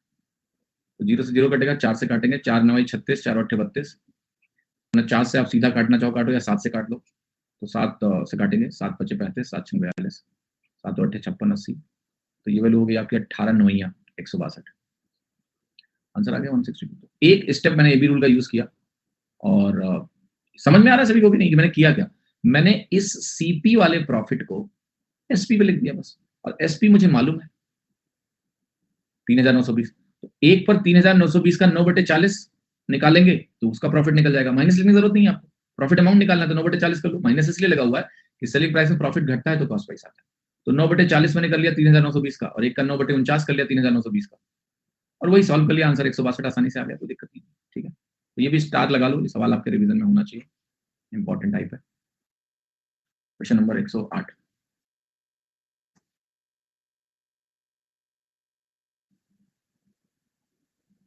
सवाल खत्म, अरे सवाल ही खत्म हो गया, अब क्या करें, ठीक है, सवाल ही खत्म हो गया, अब क्या करें, ओके। कितनों को एलिगेशन सीखना है, सिखा दूंगा 5 मिनट में, क्योंकि एलिगेशन का इस्तेमाल बार बार होता है। पीवाईक्यू करवा दीजिए। अंकित भाई समझिए एक बात बेटा, मास्टर से ये मत बोलो कि पीवाईक्यू करा दो हमसे। पीवाईक्यू तुम क्या करोगे फिर? हमने तुमको थ्योरी सिखाई, हमने तुमको हर चीज वो सिखा दी जिससे आप सवाल तेज कर पाए। अब आप प्रीवियस ईयर क्वेश्चन तो खुद से करोगे यार। हर चीज अगर टीचर करा के तुम्हें दिखाता रहेगा तुम कुछ नहीं सीखोगे। लिख के ले लो मुझसे, नहीं सीख पाओगे, कुछ नहीं सीख पाओगे। सॉल्यूशन देखते रहने से सिर्फ आप अच्छे नहीं बनोगे। अब पीवाईक्यू एक ऐसी चीज है जो कम से कम खुद से करोगे, वरना तुम खुद से करोगे क्या? अगर मैं पीवाईक्यू भी सारे करा दूंगा तुम खुद से क्या करोगे फिर? कुछ क्वेश्चन नहीं हो पा रहा है पीवाईक्यू का, ठीक है, वो क्वेश्चन आप क्लास में डाउट के फॉर्म में पूछो ना। ये कौन सी बात है कि पीवाईक्यू करा दो? वो क्वेश्चन अपने दोस्तों से पूछो। वो क्वेश्चन एक बार पूरा प्रॉफिट लॉस आप खत्म हुआ है, एक बार इसको पूरा रिवाइज करो। रिवाइज करने के बाद फिर से वो सवाल करो जहां फंस रहे हो, और देखो कि हो रहा है कि नहीं हो रहा है। देखो, जब मैंने बेटा पढ़ाना शुरू किया, मैं आपको 5 मिनट बताता हूँ, मैं बहुत ही बदतमीज मास्टर हुआ करता था जब मैंने पढ़ाना शुरू किया। अब मुझे क्या हुआ, थोड़ा तुम लोग के हिसाब से ढलना पड़ गया, मजबूरी, सीरियसली बता रहा हूँ। मैं पहले अपनी जो शीट देता था ना, शीट जो क्लास शीट होती थी ना, उसका आंसर की भी नहीं देता था कि एबीसीडी में से क्या करेक्ट है, जूझो। ऐसा मास्टर था। एबीसीडी में नहीं बताता क्या आंसर दिए। Right, that was how I was when I started teaching in 2013-14 period. मुझे लगता था कि जूझो ना, ये क्या कि आंसर की ए है कि बी है कि सी है, प्रोसेस इज राइट और आंसर विल बी राइट। तुरंत तो नहीं पता चलना चाहिए कि क्या है सही क्या गलत है। जूझो अपना, खुद दोबारा चेक करो, सीखो। बट फिर मैंने देखा बच्चे बड़ी जल्दी में रहते हैं, उतना धैर्य किसी के अंदर था नहीं, तो हमने आंसर की देना शुरू किया। फिर प्रैक्टिस सीट के सोल्यूशन भी देना शुरू कर दिया। खुश रहो तुम, ओके। किंतु यार अभी भी मुझे वो चीजें तो करनी है कि तुम कुछ सीखो। अगर हर चीज हम सोल्यूशन दे देंगे ना तो तुम कुछ नहीं सीख पाओगे। अगर आप खुद से कभी ऐसा ना हो कि तुम कोई सवाल लगा रहे हो और तुमने अपने सीखे हुए कॉन्सेप्ट को अप्लाई कर दिया, तुमने एबी रूल अप्लाई कर दिया खुद से, तुम्हें वो खुशी मिलेगी और जो कॉन्फिडेंस आएगा ना, वो तब नहीं आएगा जब मैं पीवाईक्यू करा के बैठा हूँ सारे। तो तुम सोल्यूशन देख रहे हो सब सवालों के, सोल्यूशन देख के सोल्यूशन समझ जाओगे, इतने समझदार तो तुम हुई। बट इसका मतलब ये नहीं कि तुम एप्लीकेशन सीख गए। एप्लीकेशन तभी सीखोगे जब सवालों में खुद लगाओगे इसको। तो पीवाईक्यूज को आपको इसीलिए इस्तेमाल करना है। जब मैं क्लास में लेट से 107 सवाल प्रॉफिट एंड लॉस के करा रहा हूँ, 107 सवाल कम नहीं है एक टॉपिक में। द आइडिया इज कि आपको बेसिक्स पता चल जाए, क्या बेसिक्स है, कैसे सवालों को करना है, टूट पड़ो। और मेरे पढ़ाने के तरीके में अच्छी चीज क्या है कि प्रॉफिट एंड लॉस परसेंटेज का एक्सटेंशन है और कुछ नहीं है। वही चीज है, उसी का एक्सटेंशन है और कुछ नया ही नहीं है इसमें, इस टॉपिक में। Are you getting my point or not बेटा? हाँ जी, क्लियर। तो मेहनत करना, अपनी मेहनत मेरे हाथ में मत डालो। जैसे बच्चा है, बच्चे को चलाना सिखाना होता है माँ बाप को, तो माँ बाप हाथ पकड़ के उसको चलाते हैं। बट अगर कभी छोड़े ही ना तो बच्चा कैसे चलेगा खुद से? तो प्रैक्टिस के लिए जैसे पीवाईक्यू है, पीवाईक्यू में मैं तुम्हारा हाथ छोड़ रहा हूँ, करो खुद से, गिरो, लड़खड़ाओ, टूटो फूटो, तभी सीखोगे ना। अगर मैं उंगली पकड़ के हर काम करा दूंगा ना तो आप चलना नहीं सीख सकते। जब आपने साइकिल चलाना शुरू किया होगा तो किसी ने होगा जो साइकिल पे तुम्हें बैठा के चढ़ा दिया होगा कि बैठो बैठो देख रहे हैं, और छोड़ दिया होगा, गिरे होगे तुम आराम से जाके। सीखते तभी हो तुम। जब मैं क्वेश्चन देखती हूँ तो माइंड में पहले बेसिक आता है। बेसिक क्या होता है पहली बात तो समझो, बेसिक क्या होता है। बेसिक वैसी कुछ नहीं होता है। आपकी मेमोरी जिन घटिया मेथड्स में जिंदगी भर लगी रही है वो दिमाग में आते हैं। सो बेसिक क्या है ऐसा? You have spend so much time in those mediocre methods, वो दिमाग में तुम्हारे पहले आएंगे। तो बगैर प्रैक्टिस के ये परिवर्तन अगर आ रहा होता तो मैं अब तक क्या होता तुम सोच भी नहीं सकते हो। फिर मैं ऐसे पढ़ाता थोड़े ना तुम्हें, क्या क्या हो अर्जुना बैच पढ़ा रहा हूँ। फिर मैं कहता कि मेरे से मिलने आओ, घंटे भर में तुम्हें अर्जुना बना दूंगा।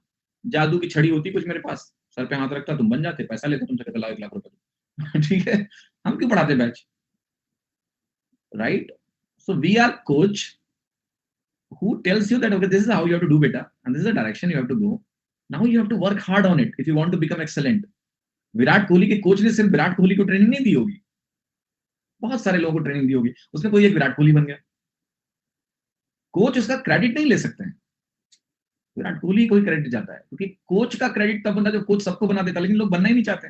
ये जरूरी है कि आप सही कोच के पास जाओ जो आपको बताए कि हाँ ठीक है बेटा ऐसे करना, दिशा तो सही दिखाए, वो तुम्हें स्ट्रेट ड्राइव सही मारना सिखाए, तो स्ट्रेट ड्राइव सही मारना सिखाए तुमको, वरना अगर टेक्निक ही खराब तो सब खराब हो जाएगा। तो मैं तुम्हें टेक्निक सिखा रहा हूँ सही, ये टेक्निक है, ये तरीका है, and then you have to practise, go and practise more and more. उसका शॉर्टकट नहीं है वो मुझे मास्टर से एक्सेप्ट मत करो हर चीज। पीवाईक्यू क्यों नहीं करा रहे हो सर, ये क्यों नहीं करा, तो तुम चाहते हो कि तुम्हें हर सवाल का सोल्यूशन मिल जाए मास्टर से। हाँ जी, हर सवाल का सोल्यूशन जिस दिन जो मास्टर देना शुरू कर देगा वो तुम्हें उल्लू बना रहा है। सीखोगे कब तुम? क्या खुद से अप्लाई करोगे जब हर चीज का सोल्यूशन तुम्हारे सामने रखा है? अब कूदो जाके। I have told you the method, I have given you the basics and number of things, दिखा दिया कि ये परसेंटेज का डायरेक्ट एप्लीकेशन है। मैं तो ज्यादा फॉर्मूले भी नहीं दे रहा हूँ तुमको, तुम्हें तो बस कूदना है, सब चीज सिखा दी तुमको। डिसऑनेस्ट सेलर सिखा दिया कि मीनिंग क्या है इसका। कितने सारे केसेस में मैंने आपको वो अप्रोचेस सिखा दी, बेसिक परसेंटेज के अप्लाई हो रहे हैं बस।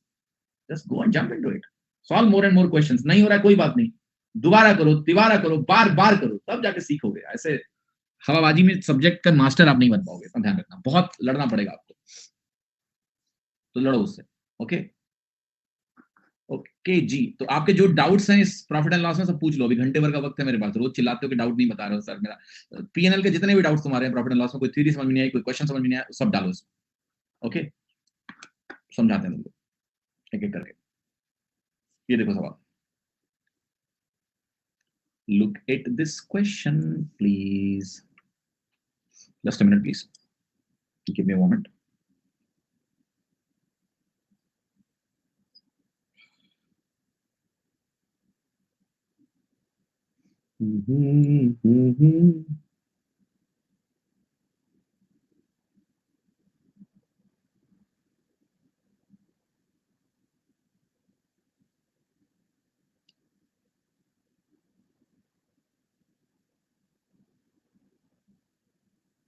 ठीक है, ऑलराइट, चलो ध्यान से देखो। ये सवाल क्या बोला, इसमें profit percentage is equal to markup percentage कैसे लिया आपने, जबकि इन दोनों का बेस अलग अलग है। मार्कअप परसेंटेज कहां लिया मैंने बेटा, एक मिनट, नहीं नहीं नहीं, नहीं एक मिनट, बिल्कुल profit percentage, understand my point बेटा। प्रॉफिट परसेंटेज और मार्कअप परसेंटेज ये सेम ही है, if discount is not there. क्या कहते हो आप कि सीपी को हम m% से बढ़ाएंगे, मुझे एमपी मिलेगा, और जब एमपी में मैं d% का डिस्काउंट दूंगा तो मुझे एसपी मिलेगा। अगर मैंने डिस्काउंट नहीं दिया तो एमपी और सीपी बराबर होंगे कि नहीं होंगे। कई बार आपने सवाल देखा होगा, कहता है ना कि डिस्काउंट ना दे तो बताओ कितना प्रॉफिट होगा। उस समय आपका सेलिंग प्राइस मार्क प्राइस के बराबर हो जाता है। तो प्रॉफिट परसेंटेज एक्चुअल में मार्कअप परसेंटेज के बराबर ही होता है। जितना तुमने मार्कअप किया हुआ है that is your profit percentage, अगर आपने डिस्काउंट नहीं दिया। समझ में आई बात। तो जब मैंने कहा यहाँ की 60% का प्रॉफिट हो रहा है तो इट इज इक्विवेलेंट टू 60% का मार्कअप, कोई डिस्काउंट नहीं दे रहे। बट बाद में आप जब फ्री दे रहे हो आइटम्स में तो वो एक एडिशनल डिस्काउंट क्रिएट हो गया। तो मैंने कहा 60% का मुनाफा मुझे अच्छा खासा हो रहा था, या आप कह लो मेरा 60% का मार्कअप था, उसी रेट पे बेच रहे थे तो मुझे 60% का मुनाफा हो रहा था।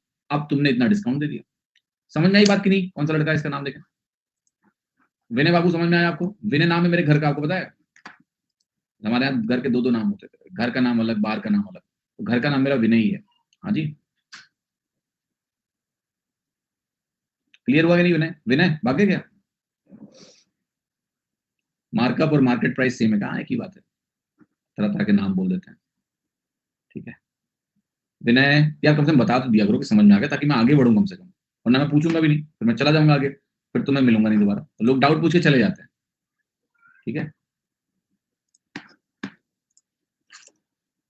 ये लड़का है शेखर, कह रहा 100 into X 10 into X minus Y कैसे आया।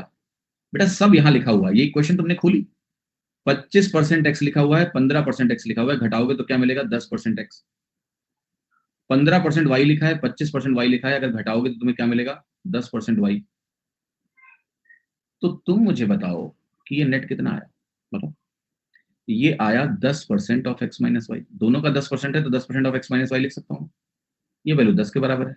बाकी बात तो समझ ही गए होगे कि एक्स माइनस वाई 10% को 1/10 लिख दो, 100 हो जाएगा। ठीक है, तो वो इक्वेशन को खोल के देख लो, समझ में आ जाएगा तुमको। कौन था ये, शेखर। क्लियर हुआ शेखर। 700 एसपी के बाद से कैसे हुआ,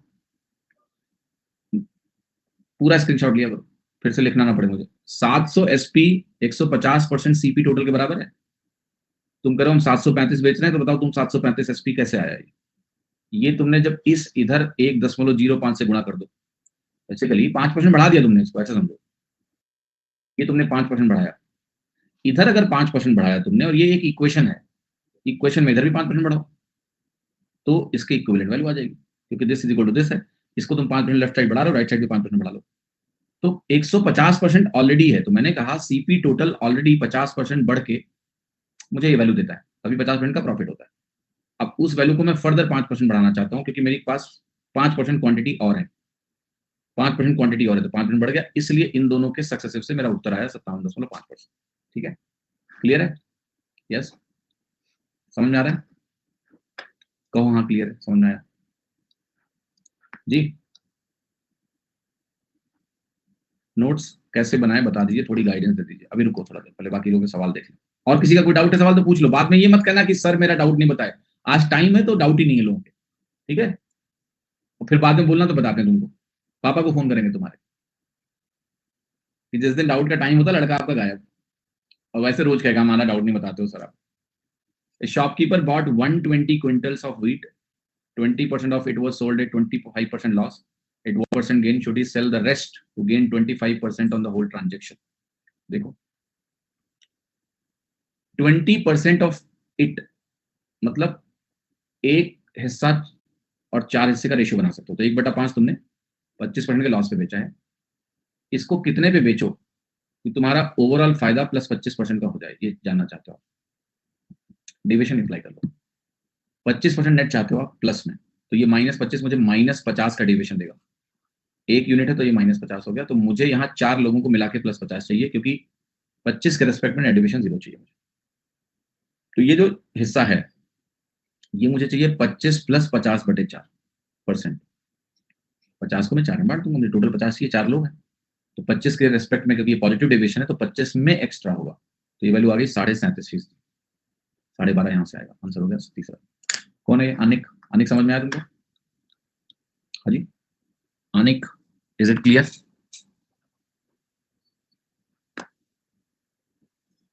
रोहित जी दोबारा देखिए डिस्काउंट सेलर में फिर से क्या नया बताऊं, या तो आप मुझे स्पेसिफिक डाउट बताओ। देखो हमेशा ध्यान रखो कि समय का महत्व समझना बहुत आवश्यक है। अगर आपने डिस्काउंट सेलर नहीं समझा तो मुझे बताओ क्या समझ में नहीं आया।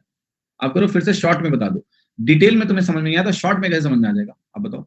आप करो पूरा वीडियो आपने दोबारा देखा, आपको समझ में नहीं आया, कहाँ अटक रहे हो, मुझे डाउट बताओ, तब मैं सवाल बता पाऊंगा। हाँ जी क्लियर?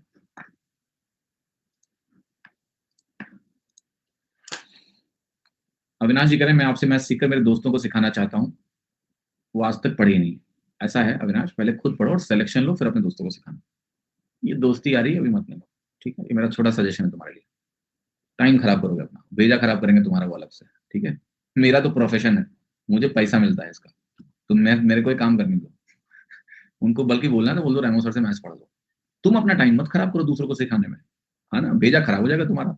अंग्रेजी पढ़ो, जीएस पढ़ो, रीजनिंग पढ़ो, तो ये सब नेक दिल काम सिलेक्शन लेने के बाद करना। समझ लो मेरी बात। कितने भी प्यारे दोस्त हैं उनको खुद से सीखने दो, ठीक है? उनको बोल दो कोर्स में आ जाओ, इतना ही कर सकते हो आप, इससे ज्यादा ना करने की कोशिश करो, वरना मैथ ही दिन भर पढ़ते रहोगे, बाकी सब्जेक्ट रह जाएंगे तुम्हारे। क्या सवाल है भैया? एक बार और बता दीजिए। क्या और बता दें एक बार? देखो भैया एक बार आखिरी बार समझ लो, इसको 3 बार वैसे ही बता चुका हूँ, ठीक है? हमने इस सवाल में कहा था कि एक मेरा कॉस्ट प्राइस है, यहां से तुम्हें 44% का मुनाफा हो रहा है, ठीक है? यानी कॉस्ट प्राइस से 44% आगे हमारा सेलिंग प्राइस है, और यहां आपका X% का डिस्काउंट था। डिस्काउंट मार्क प्राइस पे होता है। फिर हम कह रहे हैं कि भाई हम अब डिस्काउंट 2x% का देंगे, तो हमने 2x% का डिस्काउंट दे दिया, तो हमारा जो मुनाफा है वो घट के कितना हो गया? 28% का हो गया। यानी सीपी से 28% आगे हमारा नया सेलिंग प्राइस आ गया। अब मैं क्या समझा रहा हूं, आपके प्रॉफिट परसेंटेज को अगर मैं देखूं, इसमें 16% की कमी आई है, यानी 16% सीपी का किसने ऑक्यूपाई कर लिया? वो जगह कौन ले गया? आपने कहा कि X% का एक्स्ट्रा डिस्काउंट हुआ, और डिस्काउंट क्या होता है? मार्क प्राइस पे होता है। यही मतलब हुआ ना इसका, कि X% जब हमने मार्क प्राइस का एडिशनल डिस्काउंट दिया तो वो इसके घर में ही घुसेगा, क्योंकि यहां तक तो ऑलरेडी था ही, ये और डिस्काउंट करेगा, सेलिंग प्राइस को इधर धक्का देगा, तो ये घुस गया प्रॉफिट के घर में। और प्रॉफिट के घर में कितना घुस गया? X% ऑफ एमपी, और कितना कब्जा कर लिया? 16% ऑफ सीपी। ये दोनों बराबर है, तभी तो ये 28% रह गया। यहां से मैंने तुमको ये समझाया कि X% मार्क प्राइस का 16% सीपी का बराबर है। फिर मैं यहां आया, मैंने कहा ये दूरी किसके बराबर है? X% ऑफ मार्क प्राइस के बराबर है। X% of mark price 16% CP के बराबर है। तो अब मैं कह रहा हूं ये मेरे पास सीपी है, यहां से यहां तक की दूरी है 44% सीपी का, यहां से यहां तक की दूरी है 44% सीपी का, और इसके आगे की जो मार्क प्राइस तक दूरी है, ये अभी मैंने बताया कि ये 16% है, किसका? सीपी का ही। ये भी सीपी का है, ये भी सीपी का है। तो अगर यहां से यहां तक की दूरी 44% सीपी है, यहां से यहां तक की दूरी 16% सीपी है, तो यहां से यहां तक की कुल दूरी कितना है? 44 और 16 60% सीपी का। क्या मतलब हुआ कि अगर आप मार्क प्राइस पे ही बेच दो, चीज को डिस्काउंट ना दो, मार्क प्राइस पे ही बेच दो, तो वो सीपी से 60% आगे है। तो मार्क प्राइस अगर सीपी से 60% आगे, तो यही तो पूछा है, तो आंसर हो गया 60%। किसने पूछा था? बताओ समझ में आया कि नहीं? सुधात्सो, अब क्लियर हुआ? समझ में आ गया? बहुत बड़ी चीज सीख गई हो। ये चीज समझ में इसलिए नहीं आती क्योंकि हमेशा आदत होती है हमारी कि यहाँ ऐसे बनाए तो सक्सेस ही होगा। ठीक है। तो दिमाग की मेमोरी ना इंटरफेयर कर देती है बहुत ज्यादा। ओके, हाँ जी, ऑलराइट। चलिए, लड़का एक सवाल पूछ रहा है, वो भी देखते हैं। राजकमल, आयुष और अभिषेक के भार 6/11 के अनुपात में है। अभिषेक का भार 25% बढ़ेगा, आयुष तथा अभिषेक दोनों के भार 40% से बढ़ेंगे। ठीक है। यदि कुल भार 119 किलोग्राम हो जाता है। ओके, तो देखो यहाँ क्या कह रहा है, 6:11 हमारे आयुष और अभिषेक है। ये आयुष है और ये हमारा अभिषेक है। 6:11 है। अभिषेक का भार 25% से बढ़ेगा और आयुष और अभिषेक का मिला के अगर देखें कंबाइंड तो 40% का इंक्रीज है। ठीक है, आयुष और अभिषेक दोनों का कुल भार, और मुझे कुल भार दिया 119, तो ये टोटल मुझे 119 दिया हुआ है, राइट। हमसे पूछ क्या रहा है कि बढ़ने के पश्चात आयुष का भार कितना होगा। तो हम आयुष का भार निकाल लेना, कितना परसेंट से बढ़ रहा है, क्योंकि यहां तो मुझे मालूम है ये टोटल 17 यूनिट है, 11 और 6 17 यूनिट है, तो 17 7 119 होगा, 17 7 119 होगा। 1 यूनिट 7 के बराबर है, तो 6 यूनिट 42 के बराबर है। तो मुझे पता है आयुष का करंट वेट 42 है, कितना परसेंट से बढ़ा है, तो उत्तर देगा ये तो नहीं होगा 30, होना ही नहीं है, टेंशन ना लो। ठीक है, और अब जो आगे की मेहनत है वो कर लो कि कुल आपको 40% से बढ़ाना है, ये वैल्यू आपकी 25% से बढ़ रही है, तो बताओ कितने से बढ़ेगा। So let's figure out and see what is the answer in this particular question. Okay, अब देखिएगा आंसर, ये 42 है, ये 25 है, 40 नेट लाना है मुझे, तो मैं डेविएशन के फॉर्मेट में चलूंगा, आसान रहेगा। ये 15 कम है, तो ये 11 और जो यहाँ पर 6 यूनिट लिखा हुआ है, ओके, 11 और 6 यूनिट जो लिखा हुआ है, ये आप कहोगे -15 है 40 के रेस्पेक्ट में, तो -15 लिखोगे अगर इसको, तो बनेगा -165। अब मुझे यहाँ से +165 लाना है 6 को मिला के, तो 165/6 मुझे इंडिविजुअल चाहिए। 6 से अगर काटोगे तो वैल्यू आएगी 6 दूनी 12, 4 45 बनेगा, 6 7 42 बनेगा, और 6 पंजे 30, ये वैल्यू 27.5 आई। तो 40 से 27.5 ज्यादा, तो ये वैल्यू मुझे 67.5% बढ़ती हुई दिखनी चाहिए, 67.5। अब 67.5 अगर बढ़ाना है मुझे 42 को, तो कितना वैल्यू मिलेगी? जाहिर सी बात है कोई आंसर सही नहीं है इसमें, ठीक है, क्योंकि 67.5% जो है वो क्या है मैं बताता हूँ आपको। 67.5% का मतलब है 60% प्लस 7.5%। 60% 3/5 होता है, तो ये 42 इंटू 3/5 है। ये बढ़त है, मतलब ये तो 42 तो है ही है, उसके साथ इतना बढ़ाई, तो ये 42 प्लस 42 इंटू 3/5 आएगा, यहाँ 42 लिखो आप। तो ये जो बढ़त है ये इतनी आएगी, प्लस ये वैल्यू 3/40 है, 3/40 इंटू 42 आएगा, प्लस 42 आएगा। तो ओवरऑल वैल्यू तो पता है कि बहुत ज्यादा है, क्योंकि 50% अगर बढ़ेगा तो 21 से बढ़ जाएगा, तो ये वैल्यू आपकी ओवरऑल आंसर होगी, जो कहीं दिया नहीं हुआ। None of the options given are correct. There is one more way, इसको ओरली कर सकते थे आप, मुझे पहले पता था कोई ऑप्शन करेक्ट नहीं है, बट मैं टाइम पास कर रहा था ऐसे। यार बताओ, अगर एवरेज बढ़ोतरी 40 की है और एक बढ़ोतरी 25 की है, तो ये बढ़ोतरी 40 से बड़ी होगी ना, तभी तो औसत 40 आएगा। और अगर ये 40 से बड़ी है, तो आप देखो 42 को अगर आप 40% से बढ़ा दो लगभग, तो 42 इंटू 4 कितना होता है? 84 का डबल 16.8, तो भी 58.8 का वेट आएगा। तो 40% भी बढ़ जाएगी तो 58.8 आएगा, जबकि 40 से ज्यादा बढ़ेगा, तो आंसर 58.8 से बड़ा आना चाहिए मेरा, जो कि कहीं दिया ही नहीं हुआ था।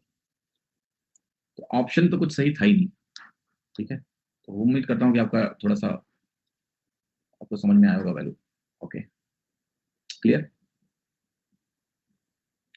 राजकमल जी कह रहे हैं डिसऑनेस्ट सेलर में एबी रूल कभी पहले यूज आता है कभी बाद में, कभी पहले और बाद में यूज नहीं होता बेटा। डिसऑनेस्ट सेलर सिर्फ बेचते समय यूज होता है एबी रूल, पहले बाद में कब यूज होता है? मार्कअप डिस्काउंट अगर बीच में आते हैं तो मार्कअप डिस्काउंट सक्सेसिव में रखते हो आप, बाई एंड वाला रखते हो, लास्ट में आप सिर्फ कस्टमर एंड पे एबी रूल लगता है, कोई कंफ्यूजन नहीं पालना।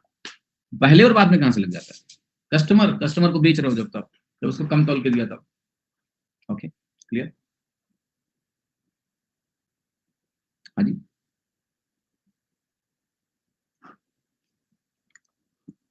एक मिनट बेटा, एक करेक्शन। हाँ ठीक है, ये पॉइंट में हिंदी थोड़ी कमजोर है तो शायद पढ़ने में मुझसे गलती हुई है। ये जो 119 है ये आप कह रहे हो कि बढ़ने के बाद का है, ये कुल भार 119 किलोग्राम हो जाता है, ठीक है, देन आई कैन एक्सेप्ट। ठीक है, मेरी हिंदी थोड़ी सी वीक है, समझने में गलती हो सकती है। तो अगर आप ये कह रहे हो कि भाई हमारा वेट बाद में इतना हो जाएगा तो ठीक है, we will correct that out, don't worry, change कर लेंगे। ये तो समझ में आ गया कि 67.5% होगा। हाँ जी, बिकॉज रेशियो मेंटेन करेंगे इस तरह से। तो अब क्या करना है आपको बेसिकली, अब आपकी ये वैल्यू 6 है, ये वैल्यू आपकी 11 है, 40% आप 17 को पहले बढ़ा लो, ऐसे कि टोटल हमारा 17 है और ये अगर 40% से ओवरऑल बढ़ेगा तो इतना हो जाएगा 1.4। ठीक है, 17 इंटू 1.4 हो जाएगा। और 17 इंटू 1.4 की वैल्यू अगर मैं बेसिकली कोशिश कर रहा हूँ कि मल्टीप्लायर निकाल दूं आपका, तो ये आपका 119 है, 17 सत्ते 119 हुआ, एक यूनिट आपकी 5 के बराबर हो जाएगी, right, 1 unit is equal to 5। यहाँ पर एक यूनिट आपकी 5 के बराबर है बेसिकली, तो यहाँ पर ये वैल्यू 6 पंचे 30 ही है फिर, ठीक है, और 11 बचे 55 है।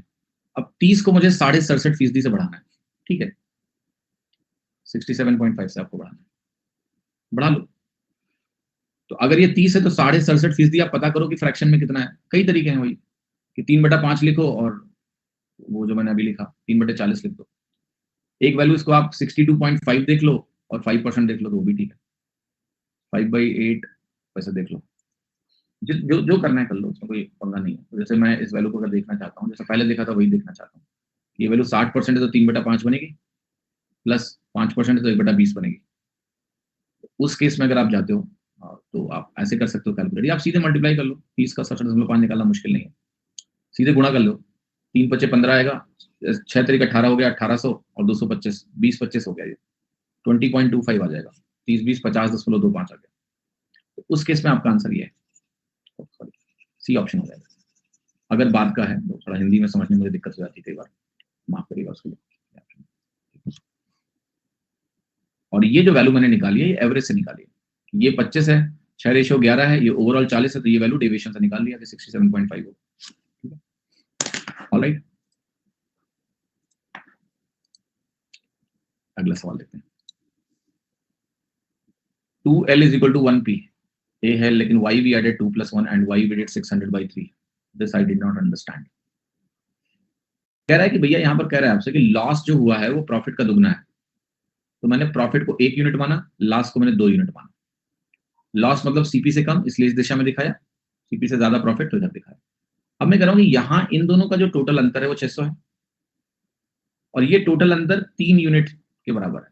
अगर मैं इस यूनिट के टर्म्स में देखूं तो एक तो ये एब्सोल्यूट अंतर है 600, और ये 2 यूनिट, ये 1 यूनिट, टोटल है 3 यूनिट होगा, इसलिए 3 से डिवाइड होगा। 1 यूनिट किसके बराबर है, 1 यूनिट 200 के बराबर है। 1 यूनिट अगर 200 के बराबर है तो यहाँ लिख दो 3400 में अब 200 कम कर दो तो आपका सीपी आ गया 32।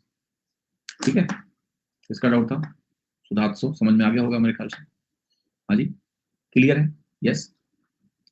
और कोई, पीछे 3 चैप्टर हो गए हैं, उसका रिवीजन कैसे करें। रिवीजन करने का एक ही तरीका है, पहले तो नोट्स बनाया करो। अगर आप नोट्स नहीं बना रहे हो तो आपके लिए रिवीजन मुश्किल होता जाएगा। हर एक क्लास को पढ़ने के बाद उसका नोट्स जरूर बनाओ, ठीक है। कुछ थोड़ा बहुत गैप रह जाता है, जैसे अभी कल परसों क्लास नहीं, तो बनाओ नोट्स उसके बैठ के। शॉर्ट नोट्स तो कम से कम होने चाहिए कि कॉन्सेप्ट्स उसमें लिखे हों, छोटी छोटी बातें मैंने बताई है उसमें लिखी हो। सवाल, हर सवाल लिखने की जरूरत नहीं है। प्रॉफिट लॉस हमारे 107 सवाल करा दिए मैंने, अब 107 सवाल मत लिखो, 30 सवाल लिख लो खाली उसमें से, ठीक है। 30 सवाल लिख लो एटलीस्ट, जो डिफरेंट वैराइटीज के हों, जो थोड़े से मुश्किल लग रहे हो आपको कुछ नया सीखने को, वो लिख लो और उन्हीं को रिवाइज करो बार बार, ठीक है।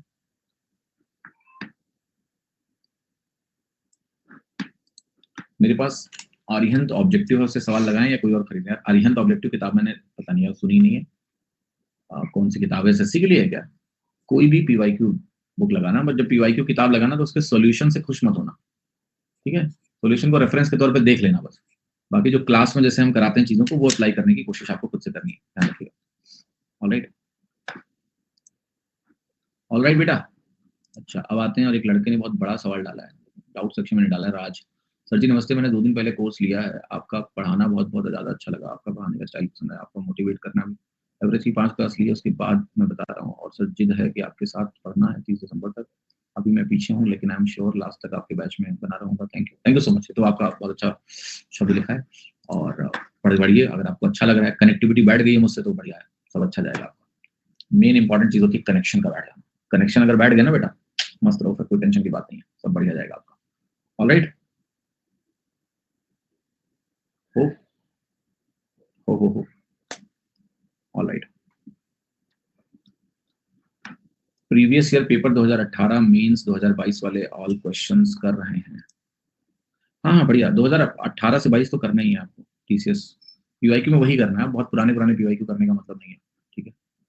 बुक मेरी बुक बताया था आपको बेटा, उन्होंने बोला था 2 वीक 3 वीक और लगेगा, तो वेट कर रहा हूँ। ठीक है ठीक है, 2-3 वीक लगा लो, कोई दिक्कत नहीं है।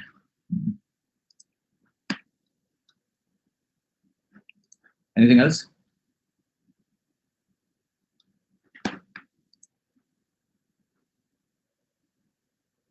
टाइप वाइज दिए हैं तो प्रॉब्लम होती है। प्रॉब्लम क्या है, जब आप सवाल लगा रहे हो किसी किताब में टाइप वाइज दिया तो आपको उसमें प्रॉब्लम क्या है? ठीक है आपके लिए, एक ही टाइप पे 10 सवाल क्यों लगाने, है ना, एक दो सवाल लगा लो बस। तो किताब में अगर टाइप वाइज दिया तो उससे आपको दिक्कत नहीं होनी चाहिए, उससे क्या दिक्कत है आपको? ठीक है, एलिगेशन आप पढ़ेंगे बेटा, चैप्टर के साथ ही पढ़ेंगे, ठीक, तो चैप्टर पढ़ाएंगे तब एलिगेशन पढ़ेंगे। और कुछ? आज लोगों के डाउट ही खत्म हो गए, जब मैं बैठा हूँ डाउट बताने के लिए, तो अब बोलना जिस दिन के डाउट है तो बताएंगे, है ना। हाँ जी, ऑल राइट। मैथ्स में सब आसान लगने लगा है, ये अच्छी बात है शिखर। मैंने क्या बोला कि आप मेरे साथ बने रहो बस, और अगर आप, जो बच्चा मेरी क्लास में अंत तक बना रह जाता है उसके लिए चीजें आसान हो जानी, क्योंकि आप कॉन्सेप्चुअली इंप्रूव, एक तो कहते हैं ना टेक्निक, आपकी टेक्निक बहुत अच्छी हो जाएगी, देन अगर आप प्रैक्टिस करोगे साथ में तो मैथ्स में बहुत अच्छा सीखोगे। ओके, नोट्स का बता दिए, नोट्स मैंने बता दिया। आयुष देखिए, पहला नोट्स के लिए एक चीज का ध्यान रखना, नोट्स बहुत ही पर्सनल चीज है, इट्स ए पर्सनल अफेयर, मतलब there is no standard way of making notes. Okay, तो नोट मेकिंग क्या होता है, you evolve making notes. But जैसे बेसिक की बात करें, अगर हम बेसिक की बात करें, क्या सिस्टम होना चाहिए नोट्स का, तो जो भी मैं कॉन्सेप्ट के नाम पे पढ़ाता हूँ, कुछ सवालों के साथ पढ़ाता हूँ, कुछ मैं शुरू में पढ़ा देता हूँ, कुछ सवालों के साथ आते रहते हैं चीजें। कॉन्सेप्ट, अगर मैंने कोई फॉर्मूला बताया, ठीक, वो लिखना है आपको। अगर मैंने कोई आर्ट ऑफ कैलकुलेशन बताया आपको, तो वो पॉइंट या तो तुम्हारे ऐसे समझ में आ गया कि तुम्हें लिखने की जरूरत नहीं है, या तो उसको लिखो कि मैंने क्या किया।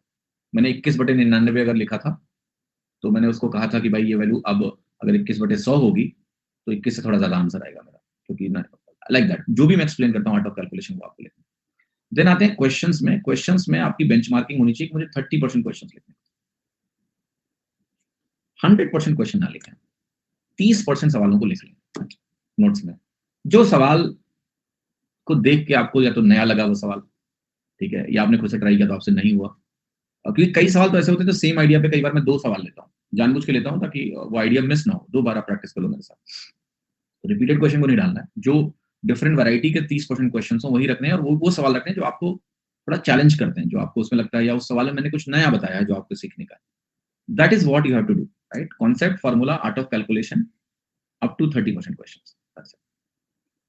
अगर आप 2024 की तैयारी कर रहे हैं, अगर आप लेट से 2025 की तैयारी कर रहे हैं कि मैं तो 2025 की तैयारी कर रहा हूँ, मेरे को बहुत टाइम है, देन आप सारे क्वेश्चन लिख लो, मुझे कोई दिक्कत नहीं, देन आप सब कुछ लिख डालो, टाइम है आपके पास, 2 साल का वक्त है। बट अगर आप लेट से 2024 वाले हो, तो 2024 वाले बच्चों को मेरा रिकमेंडेशन है कि वो सिर्फ 30% क्वेश्चन ही नोट करेंगे बस, ज्यादा नहीं। ओके, इसको फास्टली कैसे करें, किसको, क्या कर रहे हो तुम इसमें वैसे, ठीक है, बताओगे मुझे, आप क्या कर रहे हो इसमें, इस पर्टिकुलर केस में। हाँ जी, पहले तो देखो इसको क्या करो, 16 बना लो, 16 का स्क्वायर रूट तुम्हें आता है, 16 बनाओगे तो जाहिर सी बात है यहाँ 4 बचेगा, ठीक है, ऊपर भी 4 बच गया, नीचे 16 हो गया, 4 से तो काटोगे तो 16 बनेगा, तो 2 बचेगा, सॉरी। अब ये वैल्यू क्या होगी, 7 हो गई, 7 इंटू ये क्या हो गया, 7 इंटू 9 हो गया, डिवाइडेड बाई 16 हो गया, यहाँ से 7 बाहर आ गया, यहाँ से 3 बाहर आ गया, यहाँ से 4 बाहर आ गया, 21/4 हो गया। इसमें तो कुछ करना ही नहीं था, ग्रुप करना है आपको बस चीजों को। 64 दिख रहा है, अच्छा नहीं लग रहा है, 16 बना लिए, 16 का स्क्वायर रूट जानते हैं, ऊपर 2 बन गया, 3.5 को 2 से गुणा कर दिया, 7 बन गया, 7 वो बनेगा, 63 को 9 इंटू 7 रख दिया, 9 का स्क्वायर रूट पता है, 7 इंटू 7 बन गया, 7 बाहर आ गया, ठीक है। हाँ जी, मेक सेंस, यस। हाँ, तो रिवीजन करने का तरीका देखिए वही है कि रिवीजन के लिए आपने जो नोट्स बनाए हैं उसी से रिवाइज करिए, नोट्स नहीं बनाए तो आप करिए। अप्रॉक्स क्वेश्चन में दिक्कत आती है, जहां दिक्कत आती है वही सीखना है। If you are having problem in approximation, approx कैसे करें, तो जो चीजें मैं सिखा रहा हूँ आपको ये लगातार सिखाता रहूंगा, समझते जाओ, चीजों को लिखते जाओ, उस पर प्रैक्टिस करते जाओ, धीरे धीरे करके मजबूती उस पर आ जाएगी। ठीक है, हाँ जी, clear, you will become stronger on that slowly and slowly and slowly. हाँ जी, ओके। सो भैया देखो, ऐसा है, हमारा डाउट सेक्शन हो गया खाली। मोस्टली जो आपके सवाल थे वो सब सवाल हो गए, फर्जी जो नोट्स बनाने का गाइडेंस वगैरह वगैरह लिखा हुआ वो सभी बता दिया मैंने पढ़ पढ़ के। तो विदा लेते हैं तुमसे, आज की क्लास यहीं छोड़ते हैं। अब आपकी नेक्स्ट क्लास पता है आपको कब होगी? कल परसों नहीं है कोई क्लास, संडे को क्लास है आपकी, है शाम को 6 बजे, नया टॉपिक शुरू करेंगे आप, और संडे को आपसे मुलाकात होगी। अभी घर जाओ और मौज करो, ठीक है, ख्याल रखिएगा अपना, 2 दिन समय को सही से यूटिलाइज करिएगा। ठीक है, तो next class will be on Sunday 3rd of September शाम को 6 बजे। बाय।